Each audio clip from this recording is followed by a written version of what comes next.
Hi, welcome guys for another video. So today we're bringing Combat Stories 2 for Ghost of Tsushima. Um, as as for hype for Ghost of Yotei, that is coming out. I think tomorrow or yesterday. I don't know. I don't even know when I'm gonna post this video. I just want to do it before I play Ghost of Yotei. And I just had a lot of fun just like talking about past experiences. So this is one is gonna be about combat experiences, part two, I guess, because I already did part one, which were really legendary and epic, believe me. And they were really epic and legendary. But you have to have a lot of patience. I think the biggest thing about it is if you don't have much patience, you can't really do some of these. But for me, like I have a patience of a Buddhist monks. I can wait. I can wait. Okay. So it was a really cool. I'm gonna talk about some really cool kills. That man, I just loved it. It was just so amazing. Just thinking back, or just oh man, this is so amazing. So the first one, I didn't even know where to start. So another story I have is one. Um, let's start one which is more. So the first one I'm gonna start with is a stealth one. So there's one that is extremely. This one is extremely rare to get. Despite you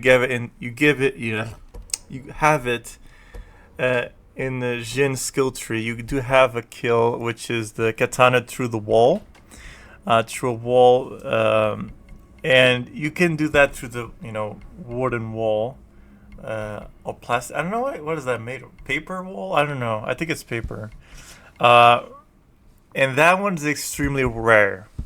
Why is I saying that is extremely rare? Because it really is. Because if you play for those who know in Ghost of Tsushima, like everything in Tsushima is pretty much destroyed. So it's kind of hard to get that kill in the first place when all the buildings are pretty much destroyed or burnt or everything. So getting that specific kill is really difficult. But thank God I was able to do it. So the kill, how did I get it? So the first thing I think I remember going through a camp that was kind of in a mushy area. I think where the Mongols were, and it was kind of really mushy. There was water, like everything was just destroyed and kind of decaying, and like the environment was kind of taking over, like destroyed buildings. I remember that there's a real lot of green, and I love green. Green is my favorite color. And we just kind of were going through it, like seeing, wow, this is so mushy area. This area. I remember thinking to myself, this area is gonna be terrible. There's barely any high ground.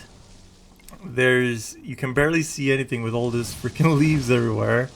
It's too cramped. Like I'm not gonna be able to do anything.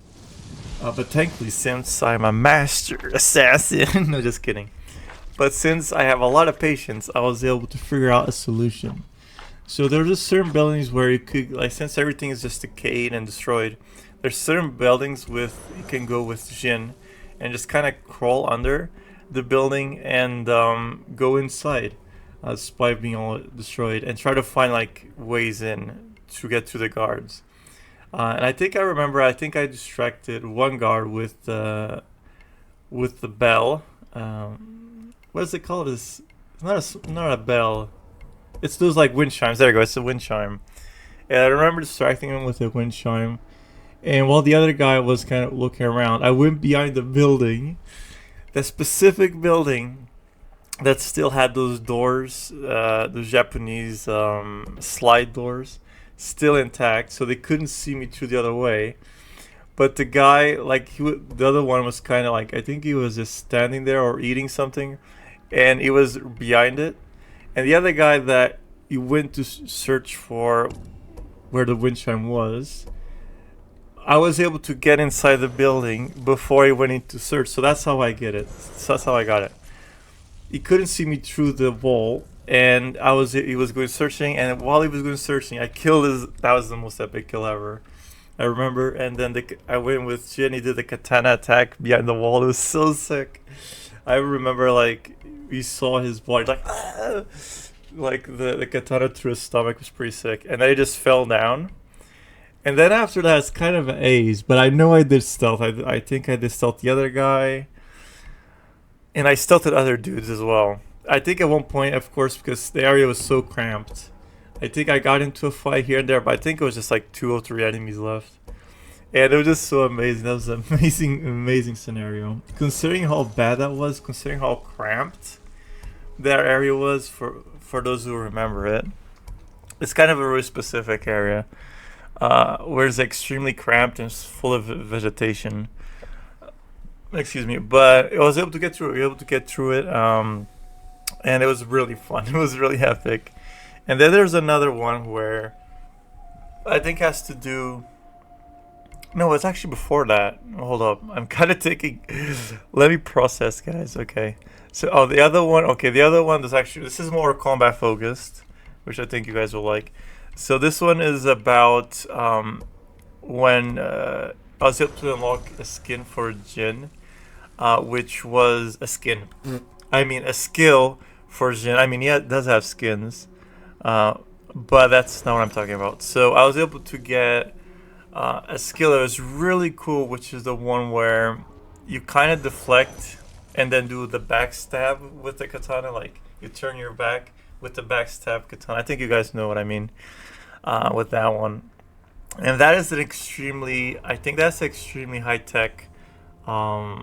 It's hard to pull off. I think that one's hard to pull off. And I remember I learned that, but I recall not being able to do it in some situations where, I think I can do it here. No, I couldn't.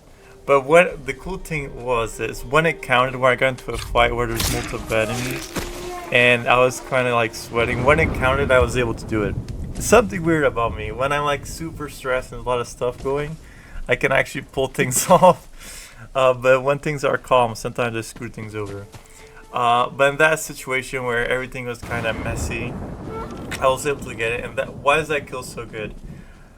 Well, I think from what I remember, it's pretty much a one shot if you're able to get it like that perfect deflect. It's pretty much, I think it's a one shot, and then you have to press, I think you have to press other buttons to get to hit the others as well, if I remember correctly. Or it's either that or it's either the standoff. But I think when you do that move, you also have to click counterclockwise. For those in PlayStation, I think is triangle square X, and you have to counterclockwise click at the right time to get one after another. And I remember doing that. It was so epic. Like, they were just charging me. The Mongols were charging me, and I just bang, bang, bang. I like doing that counter katana kill, which was so sick. And I think the even Donald just got terrorized. He just left. It's like, no, this is not for me. But I think I got him with the bow. Because no survivors. Get off of my land, Mongols. And yeah, that was actually really sick as well, because that is actually pretty hard to counter. And then there's other stories which not as beautiful, I guess you would say. Where it's me kind of struggling, not kind of struggling, but just, man, this could. There's another story where it's something with a guy having a beehive or something, and then this one they went as well, but it's pretty funny as well. Where the big guy came, I threw the kunais, because you actually can throw some kunais, and I remember I think the big guy was stun locked, and then I was able to attack him. But then I couldn't do like the finish. I couldn't get quite the finisher of him, and then I was just like struggling to get a hit on him. But he was mostly dead, so that was like kind of a fail in my part. But it was kind of crazy that even with 1% health, the enemies can like put up a good fight, because I kind of screwed up the finisher of Jin's combo strike. I think it's either stone stance or wind stance, I don't remember. I just screwed up the finisher with that, and you think he blocked it or something like that. I screwed up the finisher, and then I just painfully, it was painful gameplay. Good thing I didn't show it. I couldn't, because I didn't know how YouTube worked back then. But that is something I didn't want to show, because it was kind of terrible, but it was a learning experience as well, because wasn't able to do the finisher, so I was kind of struggling for 1 minute trying to finish him and get that hit. But you know, even when you're struggling, you can still pull off cool stuff. So that's pretty cool. And now, I think that's all I want to say for combat stories. I mean, there's other stories with the DLC which are really cool as well. Getting the double kills. Oh man, the double kills with Tsushima was so sick. A double assassinate. I think a double stealth kills was pretty sick. The DLC was really cool. The DLC was amazing. And also, I remember like surviving from straggling. I may leave that for another video. But I remember like the storytellers were really cool. They had such amazing stories. And at the same time, while you're doing those stories, you go through learning the past, and also you can get Legends armor. I think I remember one where there's one legend who was freaking insane. The guy with the monkey armor. That armor is so amazing, but I just couldn't use it because it looked goofy as hell. I mean, the armor itself is not bad, but if you put on the entire helmet, the helmet's so comically big, I just couldn't use it. But I did use it for one fight, which was really sick. Getting the multiple back shots on Mongols. Ooh, that sounds gross, but it's not what you think. It was actually the counter backstab katana type style. I don't know what that style is, but it's pretty cool. And I think that's pretty much the stories. That's pretty much all stories. I will end one story with a cool combat highlight from the DLC, which was from when you got introduced to the shamans. I think the shamans were kind of creepy. So for those who don't know, the shamans are enemies that it's kind of a really unique enemy where they kind of inspire their soldiers to fight, like to have like attack more. So they're just always attacking, kind of like the Elden Ring of boss. They turn them into a boss, not quite, but they're always just attacking. And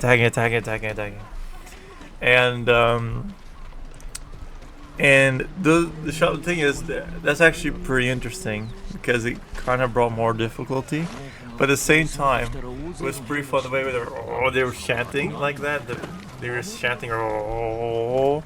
It was pretty intimidating in a way, but cool at the same time. It's kind of hard to explain. But the shamans were pretty interesting enemies, and getting to fights with them was actually pretty cool.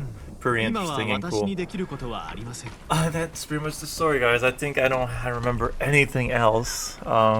Despite my failures, because not everything always goes perfect. If it goes everything perfect, it's kind of boring. But despite a lot of things with Tsushima, I just had such an amazing time.